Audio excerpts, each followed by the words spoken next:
माझे नाव अजय. मी मकर संक्रांत मनवण्यासाठी माझ्या मामाच्या गावी आलो होतो. कारण त्यांच्या गावात मकर संक्रांत हा सण अति उत्साहात साजरा केला जातो. सर्व कपल्स आपापल्या गच्चीवर जाऊन पतंग उडवण्याचा आनंद घेत असतात. त्यासोबत साऊंड सिस्टीम लावून गाण्यावर डोलतही असतात. सकाळपासून ते संध्याकाळपर्यंत त्यांचा मुक्काम हा घराच्या गच्चीवरच असतो. नाश्ता असो किंवा दुपारचे जेवण त्याच ठिकाणी ते करतात. म्हणून मामाच्या गावाला मी फार उत्साहाने आलो होतो. मकर संक्रांतीला अजून 2 दिवस बाकी होते. माझ्या मामाच्या घरात मामी, मामा व त्यांची मोठी मुलगी अंजली इतके लोक राहत होते. मामाचा व्यवसाय हा शेती होता. मामांकडे भरपूर शेती होती. शेतीतून उत्पन्नही त्यांना छान मिळत होते. म्हणून मामांना पैशांची कोणतीच कमतरता नव्हती. मामा हे फळबाग शेती करायचे. सकाळी 11 वाजेला मी मामांच्या घरी येऊन पोचलो. त्यावेळी मामी ह्या त्यांच्याजवळ असलेल्या गाईची आंघोळ घालत होत्या. मामींना मी एका वर्षानंतर आज पाहिले होते. यावर्षी मामी अतिशय सुंदर दिसत होत्या. कारण मागच्या वर्षी मला या गोष्टीची काहीच इंटरेस्ट नव्हता. या गोष्टीपासून मी खूप लांब होतो. जसजशी माझ्या मित्रांची संगत मला मिळत गेली तसतशी माझ्या विचारश्रेणीतही बदल होत झाला. म्हणून मामींकडे माझ्या पाहण्याचा दृष्टिकोन आता बदलला होता. मामी या गाऊनवर होत्या. त्या फार सुंदर दिसत होत्या. जणू कोणत्या तरी पिक्चरची हिरोईन असावी आणि तिला गाई धुण्याचा शूट मिळाला असावा अशी त्या दिसत होत्या. मी मामींकडे एकटक नजरेने पाहतच होतो. कारण मामींचे लक्ष माझ्याकडे नव्हतं. मामींचा पाठीचा भाग माझ्याकडे होता. मी अजूनही त्यांच्याचकडे पाहत होतो. आणि जेव्हा मी मामींच्या समोर येऊन उभा राहिला त्याच वेळेस मामी या गाईच्या अंगावर पाणी टाकण्यासाठी खाली भरलेल्या बादलीत पाणी घेण्यासाठी खाली वाकल्या. आणि अचानक माझं लक्ष मामींच्या गाऊनच्या आतल्या भागामध्ये गेले. त्यांना पाहून मी जोराचा श्वास घेतला. कारण की ते इतके सुंदर व अट्रॅक्टिव्ह त्यावेळेस दिसत होते की आताच मामींना प्रपोज करून मिठीत भरावे असे मला वाटू लागले होते. मामींनी वर पाहिले. समोर मी दिसताच मामी मला म्हणाल्या, अजय, बिना बताए ही आ गए, कुछ काम था क्या? तेव्हा मी मामींना म्हणालो, क्या मामी, आप भी मेरी मजा ले रहे. हर साल तो मैं मकर संक्रांति मनाने यहाँ आता हूँ. तेव्हा मामी मला म्हणाल्या, अरे मैं भूल गई उस बात को. मगर अजय, संक्रांति को 2 दिन बाद आने वाली है. काम बहुत ज़्यादा छोड़ के जाते हैं तुम्हारे मामा, इसलिए काफ़ी भुलक्कड़ हो गई हूँ मैं. तेव्हा मी मामींना म्हणालो, मामी आप काफ़ी बदल गई हो. तुम्हें देखने के बाद ऐसा लगा कि कोई हीरोइन पिक्चर में गाय धोने का शूट कर रही हो. इतनी सुंदर दिख रही हो आप. तेव्हा मामी मला म्हणाल्या, अजय, क्यों नज़र लगा रहे हो मुझे? जब से तुम्हारे मामा शादी करके इस घर में लाए थे वैसे ही हूँ मैं. पर शादी के 1 साल बाद जब अंजलि का जन्म हुआ था उसके बाद थोड़ा बदल गई हूँ. बाकी जैसे पहले दिखती थी वैसे ही अभी दिखती हूँ. मगर अजय, तुम्हारी हाइट भी काफ़ी बढ़ गई है. तुम भी काफ़ी खूबसूरत दिखते हो. अरे ऐसे ही बाहर खड़े रखेंगे और बातें करते रहोगे तो शाम हो जाएगी. चलो घर में, भूक लग गई होगी तुम्हें, खाना भी तयारी है. तेव्हा मी मामींना अंजलीबद्दल विचारले, मामी, अंजली कहीं दिखाई नहीं दे रही है. त्यावर मामी मला म्हणाल्या, वो भी अपने मामा के गांव गई है. 3 दिन हो गए उसे जाकर. और मामी, मामा कहाँ गए हैं? तेव्हा मामी मला म्हणाल्या, तुम्हारे मामा का तो सुबह से ही प्रोग्राम फिक्स रहता है. अपना खेती देखना और वापस घर में आके सो जाना. इसके अलावा कोई काम ही नहीं उनको. मामांनीही 5 महिने अगोदर आपल्या जुन्या घराच्या जागेवर नवीन घर बांधले होते. घर 2 मजली होते. तेवढ्यात मामी मला म्हणाल्या, अजय, मैं 2 मिनट में आई, तब तक तुम टी व्ही चालू करके देखो. मी टी व्ही चालू केला आणि नव्या घराला सर्वीकडून पाहू लागलो. वरच्या मजल्यावर 2च रूम होते. किचनही छान बनवला होता. पण किचनच्या साईडचा रूम हा मामा व मामींचा होता. मी जेव्हा त्या रूम समोरून जाऊ लागलो तेव्हा माझी नजर एका वेगळ्या दृश्याकडे पडली. मी परत 2-3 पावलं माघारी येऊन त्या दृश्याकडे पाहू लागलो. त्या ठिकाणी मामी गाई धुताना ओला झालेला गाऊन काढून साडी घालत होत्या. ते दृश्य पाहून माझ्या अंगावर काटाच आला. मामी जेवढ्या बाहेरून सुंदर होत्या तेवढ्याच आतूनही होत्या. मामींचे लक्ष माझ्यावर पडण्या अगोदर मी टी व्ही समोर जाऊन पटकन बसलो आणि 1-2 मिनिटात मामी आपल्या रूममधूनही बाहेर आल्या आणि माझ्याजवळ येऊन बसल्या. माझं लक्ष मामींकडे जाताच मी मामींना म्हणालो, "आप काफ़ी सुंदर दिखती हो मामी साड़ी में. आप साड़ी ही पहना करो, नहीं तो किसी की नज़र लग जाएगी आपको." त्यावर मामी मला म्हणाल्या, "अजय कुछ भी बोलते हो तुम. घर से कभी बाहर निकलती ही नहीं मैं. किसकी नज़र लगेगी मुझे?" त्यावर मी मामींना म्हणालो, "शायद मेरी ही नज़र आपको लग जाए. वो सब छोड़ो मामी. आज शाम को मैं आपको बाज़ार ले जाऊंगा. संक्रांति की बहुत सारी खरीदी करनी है हमें और साथ में चक्री और पतंग भी लेना है. पिछले साल जैसे हम दोनों ने साथ में पतंग उड़ाई थी वैसे भी इस साल उड़ानी है. मगर जो गलती पिछले साल की थी आपने वही गलती इस साल नहीं करनी है." त्यावर मामी मला म्हणाल्या, "मुझे तो कुछ याद ही नहीं आ रहा है क्या गलती की थी मैंने." तेव्हा मामींना आठवण करून देत मी म्हणालो, "चलो ठीक है मामी, आपकी उम्र भी ज़्यादा हो गई है इसलिए आपको याद नहीं होगा. जब मैं पतंग उड़ा रहा था और आपके हाथ में चक्री थी, जैसे ही मैं पतंग को नीचे उतारने गया तब वह धागा आपके साड़ी पर लपेट गया और जब मैंने फिर से पतंग उड़ाने के लिए धागा खींचा तब आपकी साड़ी साड़ी का पल्लू उस धागे की चपेट में आने से आपका पल्लू फट गया था और आपका पूरी पूरा शरीर दिखने लगा था. उसके बाद आप नीचे उतर गई थी और आप पतंग उड़ाने आई नहीं थी." तेव्हा मामी म्हणाल्या, "हाँ अजय, याद आया. इस बार ऐसा नहीं होगा. अपनी पतंग सबसे ऊंची रहेगी अब की बार." तेव्हा मी मामींना म्हणालो, "वो तो परसों ही पता चलेगा मामी, किसकी पतंग कटेगी और किसकी पतंग उडेगी." तेवढ्यात मामा घरी आले. मला घरात पाहून मामा म्हणाले, "अरे अजय, तुम कब आए?" त्यावर मी मामांना म्हणालो, "मामा मुझे आए हुए आधा घंटा हुआ है और आपकी तबीयत ठीक है ना?" तेवढ्यात मामींनी आवाज दिला, "चलो अजय खाना खा लो." मी मामींना विचारले, "आप दोनों खाना खा नहीं रहे?" त्यावर मामी मला म्हणाल्या, "हमारा खाना तो सुबह ही हो जाता है. आपके मामा को खेत में जल्दी जाना पड़ता है इसलिए हम दोनों सुबह ही जल्दी खाना खा लेते हैं. आप आराम से खाना खाओ." आणि मामी माझ्यासमोर अशा अवस्थेत बसल्या की वारंवार माझी नजर तिच्या त्या ठिकाणाहून हटतच नव्हती. कारण मामी आपली दोघे पाय पसरून बसली होती आणि त्यातून मला सर्व दिसू लागले होते. माझ्या मित्रांनी सांगितल्याप्रमाणे त्या ठिकाणी पाहून माझी तळमळ अधिकच वाढू लागली होती. मामा हे त्यांच्या रूममध्ये आराम करण्यासाठी गेले होते आणि इकडे माझे जेवण झाल्यावर मामीही त्यांचे किचनचे आवरून मामा ज्या रूममध्ये झोपले होते त्याच रूममध्ये गेले आणि मी त्यांच्याच रूमच्या शेजारचा रूम हा अंजलीचा होता. त्या रूममध्ये येऊन आराम करू लागलो. मला झोप लागत नव्हती म्हणून मी मोबाईलवर पिक्चर पाहू लागलो.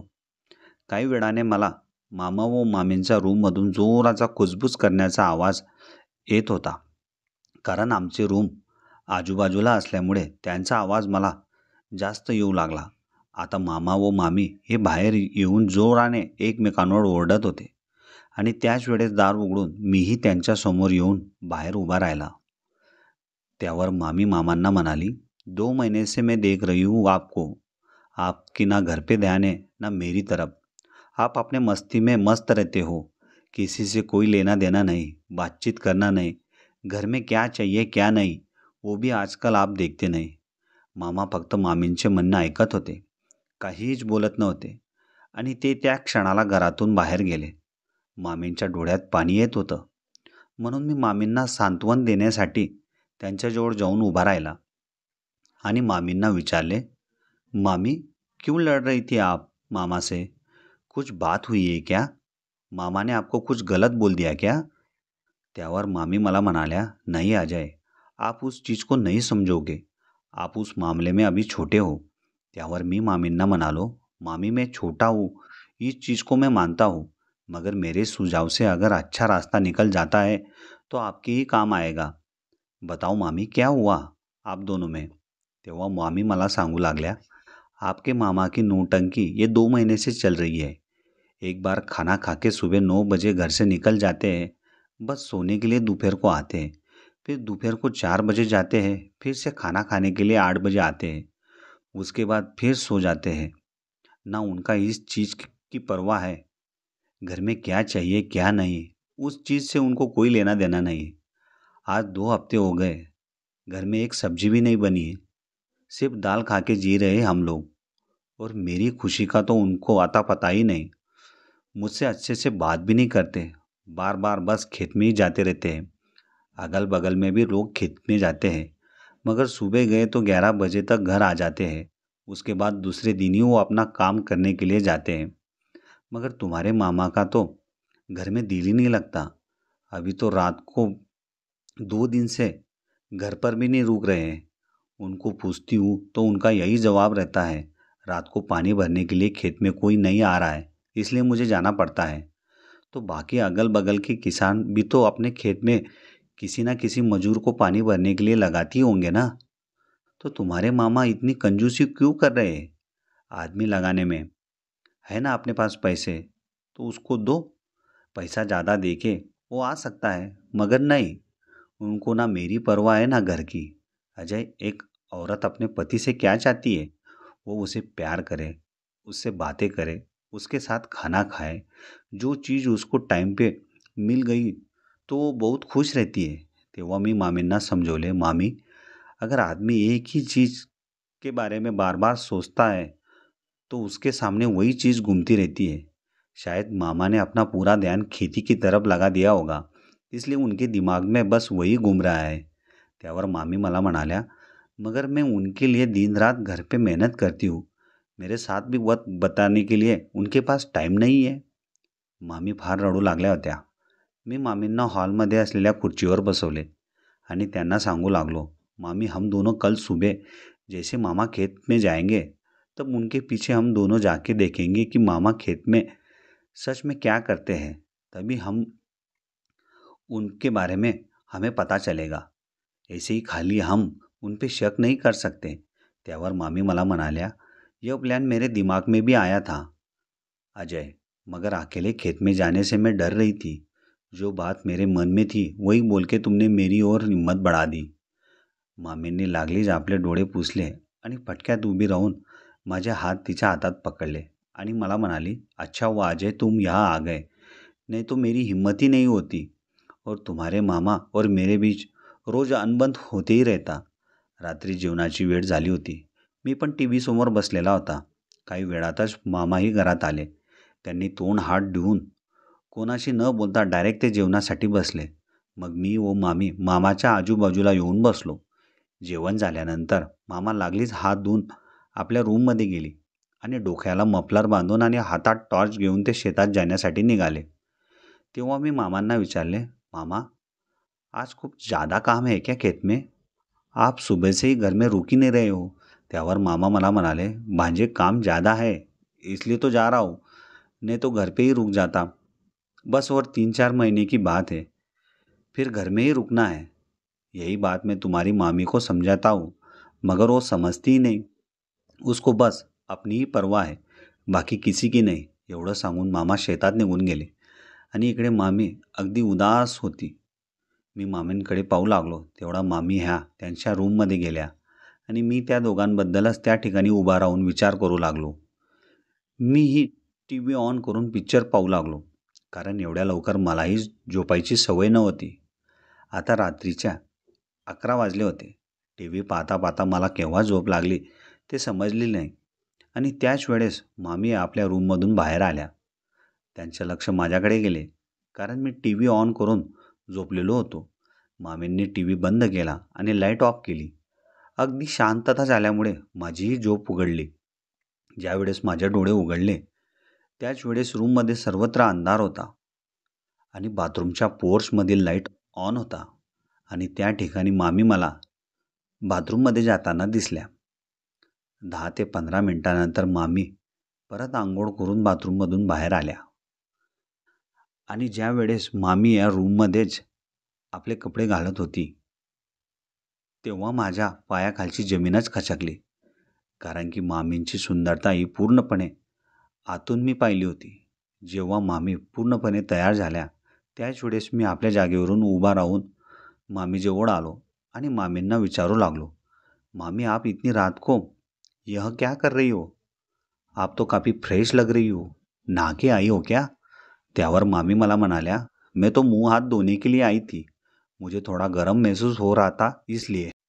मगर मामी, अभी तो सर्दी के दिन है, इतने ठंड में भी आपको गर्मी लग रही है। अजय, इन सर्दियों में भी गर्मी लगती है।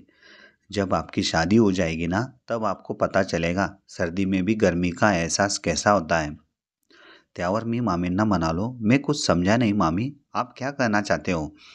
त्यावर मामी मला म्हणाल्या, जब आपकी शादी का टाइम होके 2-3 महीने हो जाएंगे ना अजय, तब आपको सब पता चल जाएगा. ऐसे ही मेरे साथ हो रहा है. जब सर्दी लगती है तब गर्मी देने वाला ही गायब हो जाता है. जब बाद में सोच सोच के गर्मी आती है तब थंडा करने के लिए नहाना पडता आहे. एवढं सांगून मामी आपल्या रूममध्ये झोपण्यासाठी गेल्या. मी पण मामींबद्दलच विचार करून करून माझ्या रूममध्ये आलो. माझ्या डोळ्यासमोर तर मामींची सुंदरताच नाचू लागली होती. केव्हा मामींना मिठीत घ्यावे असे माझे झाले होते. त्याच विचाराविचारात मला केव्हा झोप लागली कळालेच नाही. सकाळी माझे डोळे लवकर उघडले. मी उठून बाहेर आलो तेव्हा मामी या गुरांना चारा पाणी घालत होत्या. आणि काही वेळातच मामाही शेतातून घरी आले. मामांच्या चेहऱ्याकडे पाहिल्यावर मला असं वाटलंच नाही की मामा रात्रभर जागी राहून शेतात पाणी भरत होते. मामांचा चेहरा अगदी फ्रेश आणि टवटवीत दिसत होता. काहीतरी गडबड असावी अशी मनात शंका येऊ लागली होती. म्हणून मी आणि मामी आज सरप्राईज चेकिंगसाठी मामांच्या पाठोपाठ शेतात जाणार होतो. मामांनी वेळ वाया न जाऊ देता ते पटकन तयार होऊन त्यांनी मामींना जेवणासाठी आवाज दिला आणि मामी हे लवकर घरात येऊन मामांना ताट करू लागल्या. कारण मामी ह्या सकाळी लवकर उठून अगोदर स्वयंपाकाचे पाहायची. त्यानंतर इतर सर्व कामांना ती हात लावत असे. कारण मामांना जर थोडाही उशीर झाला तर ते फार चिडचिड करत असत. मामांचं जेवण झाल्यानंतर मामा लागलीच शेताकडे निघाले. आज मकर संक्रांती होती. ज्या कामासाठी मी या ठिकाणी आलो होतो ते आज काही होणार नाही असं दिसत होतं. कारण या ठिकाणी पतंग उडविण्याची कॉम्पिटिशन होत असते. सर्व आकाशात वेगवेगळ्या रंगाचे पतंग दिसत होते. पण मामींच्या चेहऱ्यावर उदासीनता पाहून हा क्षण मी मनातच दाबून ठेवला. पतंग उडवण्याबद्दल मी मामींना एक शब्दही बोललो नाही. कारण घरात अशांत वातावरण असल्यामुळे माझी इच्छा मामींना सांगायची होत नव्हती. पण मामांच्या खरं उघडकीस आणण्याची जी प्रतीक्षा मी घेतली होती ती मला आज पूर्ण करायची होती. म्हणून मीही तयार होऊन मामींना सांगण्यासाठी आलो. मामी, मैं तैयार हो गया हूँ. मामा को खेत में गए हुए कुछ पल ही हुए हैं. हम 1 घंटे के बाद खेत में जाएंगे और मामा का सच क्या है वह पता करके रहेंगे. त्यावर मामी मला म्हणाल्या, मुझे तो खेत में कुछ गड़बड़ नहीं लगती है, मगर उनका स्वभाव इतना कैसे बदल गया कुछ पता ही नहीं चल रहा है. त्यावर मी मामींना म्हणालो, एक बार जाके तो देखते हैं, अगर नहीं हुआ कुछ तो मैं मामा को समझाऊंगा और आपकी ज़िंदगी में पहले जैसी खुशियाँ लौटा दूंगा. त्यावर मामी, ठीक है अजय, आप जैसा चाहो वैसा ही करेंगे. मी व मामी एका तासानंतर शेताकडे रवाना झालो. 20 मिनिटात आम्ही शेतात येऊन पोहोचलो. शेतात सर्वत्र शांतता होती. कोणीही दिसत नव्हते. शेतात एक मातीची झोपडी होती. त्या झोपडीबद्दल मी मामींना विचारले. मामी, यह झोपड़ी पहले से थी या अभी बनी है. त्यावर मामी मला म्हणाल्या, मैं बहुत दिनों के बाद खेत में आई हूँ, मुझे इसके बारे में कुछ नहीं पता. आम्ही दोघंही हळूहळू त्या झोपडीजवळ येऊन पोहोचलो. तेव्हा त्या झोपडीत आम्हाला कोणाच्या तरी कुजबुज करण्याचा आवाज येऊ लागला होता. मी व मामींनी त्या झोपडीतील लावलेल्या काड्यांच्या गॅपमधून आत पाहण्याचा प्रयत्न केला. त्यावेळेस जे दृश्य आम्हाला आतून पाहायला मिळाले ते पाहून आमच्या पायाखालची जमीनच सरकली होती. कारण मामा एका बाईच्या शेजारी बसले होते. ती बाई अंगाने थोडी सावळी होती, पण ती मामांच्या मांडीवर डोके ठेवून त्यांच्या चेहऱ्यावर हात फिरवत होती. ते दृश्य पाहून माझ्या अंतर्मनातील तरंग उडू लागल्या होत्या. ती बाई शेतात काम करणाऱ्या माणसाची बायको होती. काही वेळानंतर मामाही त्या बाईला साथ देऊ लागले होते. हळूहळू ते दोघं एकमेकांच्या मिठीत सामावून गेले होते. मग मामांनी आपले ओठ त्या बाईच्या ओठांवर टिकवले आणि ते एक दुसऱ्यांच्या प्रेमात गुंग झाले. इकडे ते दृश्य पाहून मी आणि मामी एकमेकांकडे पाहू लागलो. त्यानंतर मामा व ती बाई एकमेकांना भरभरून प्रेम करू लागले. त्यांनी आपले कपडे बाजूला ठेवून घाम येस्तोवर प्रेम केले. ते दृश्य पाहिल्यानंतर मामी हादरलीच होती. मामींनी माझा हात पकडला आणि त्या ठिकाणाहून घरी येण्यास सांगितले. मग मी व मामी हळूहळू घराच्या दिशेने निघालो. रस्त्यात जात असताना मी मामींना म्हणालो, इसलिए मामा आपसे दूरी बना के रखे हैं. जो मामा को प्यार चाहिए वह प्यार वो औरत मामा को देती है, इसलिए वो उसके पास खुश रहते हैं. इसलिए मामा घर में रुकने का नाम नहीं लेते हैं. त्यावर मामी मला म्हणाल्या, अजय, मुझ में ऐसी क्या कमी है? और उस औरत से तो मैं काफ़ी सुंदर दिखती हूँ, और जो प्यार मैं इनसे करती हूँ और करते आ रही हूँ उसका परिणाम अंजलि के रूप में मिला ही है हमें, और मैं इनके प्यार के लिए दिन रात तडपती रहती हूँ. आमच्या गप्पा गोष्टींमध्ये आम्ही घरी येऊन पोचलो. मामींना मी पिण्यासाठी पाणी आणले आणि त्यांना खुर्चीवर बसवले. मामींच्या डोळ्यातून अश्रू धडाधड वाहत होते. तेव्हा मामी समोर मी गुडघ्यावर बसून त्यांचे दोघं हात माझ्या हातात पकडून त्यांना समजवू लागलो. मामी, हो जाती है आदमी से गलती, आप समझदार हो, मामा वापस आ जाएंगे, आप मत रो. तेव्हा मामी मला म्हणाल्या, अजय, अगर आदमी अपनी बीवी से नाराज़ है तो बीवी उसकी नाराज़गी को दूर करने के लिए अपने प्यार से समझा लेती है, मगर पति को अपने बीवी में ही इंटरेस्ट ना हो तो उसको कैसे समझाया जा सकता है. 2 महीने से मैं ठंडे पानी से नहा रहा हूँ आपने पति का प्यार पाने के लिए, और मेरा पति दूसरी औरत के साथ रंग रलिया मना रहा है. मैं कैसे बर्दाश्त कर सकती हूँ? अजय, आप बताओ. तेवढ्यात मामी खुर्चीवरून उठून आपल्या रूममध्ये गेल्या आणि त्या खुर्चीवर मी बसलो. मला वाटले रूममध्ये मामी जास्त रडत असतील, म्हणून मी त्यांच्या रूम बाहेर येऊन उभा राहिला आणि समोरचे दृश्य पाहून माझे डोळेच मोठे झाले. कारण समोर मामी या साडी चेंज करून गाऊन घालत होत्या. त्याच वेळेस मला असं वाटलं होतं की मामींना मागूनच मिठीत घ्यावे, आणि अचानक मामींनी मान वळवली. मग त्यांची आणि माझी नजरानजर झाली. मामी माझ्याकडे एकटक नजरेने पाहू लागल्या होत्या. माझ्या मनात जे चालू होतं तेच मामींच्याही मनात चालू असणार का, याबद्दल मी विचार करू लागलो होतो. तेवढ्यात मामींनी मला रूममध्ये बोलावले आणि मला बेडवर बसवले. मामींनी दाराजवळ जाऊन त्याला बंद केला आणि मामी माझ्यासमोर येऊन अर्धवट घातलेल्या गाऊनवरच उभ्या राहिल्या आणि मला म्हणू लागल्या, अजय, अब जो कुछ भी करना है तुम्हें ही करना है. तुम्हारे मामा के साथ अब मैं खुश नहीं रह सकती. एवढं बोलून मामींनी मला घट्ट मिठी मारली. माझं अंग थरथरायला लागलं, कारण माझ्या आयुष्यातला हा प्रथम प्रसंग होता. याआधी मी कोणत्या स्त्रीला अशा अवस्थेत स्पर्श केला नव्हता. मलाही मामी हव्याशा होत्या, म्हणून मीही मामींना घट्ट मिठीत घेतले. मामी या 2 महिन्यांपासून ताणलेल्या होत्या. त्यांना स्वतःची भूक भागवायची होती, त्यासाठी त्या मामांची वाट पाहत होत्या. पण मामा दुसऱ्याची भूक भागवण्यात व्यस्त होते, म्हणून मामींच्या हाती मी लागलो होतो. मामींनी दोघा हातात माझा चेहरा पकडला आणि माझ्या डोळ्यात डोळे टाकून ते एकटक नजरेने माझ्याकडे पाहू लागले होते, आणि माझे लक्ष फक्त मामींच्या ओठांवर होते. केव्हा त्या ओठांचा रस मी चाखू असे मला झाले होते. मग लागलेच मामींनी माझ्या चेहऱ्यावर हात फिरवला आणि वेळ वाया न जाऊ देता मी मामींच्या ओठांवर ओठ टिकवले आणि तब्बल अर्धा तासापर्यंत आम्ही एकमेकांच्या ओठांचा रस चाखला.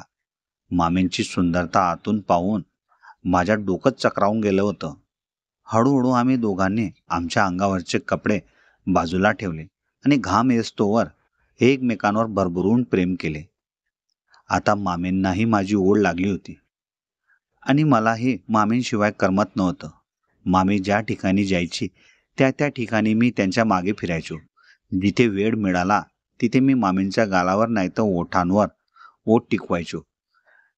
त्यात मामींनाही आनंद वाटायचा, कारण आपला नवरा तर आपली साथ देत नाही, पण आपल्या कामी आपला भाचाच आला.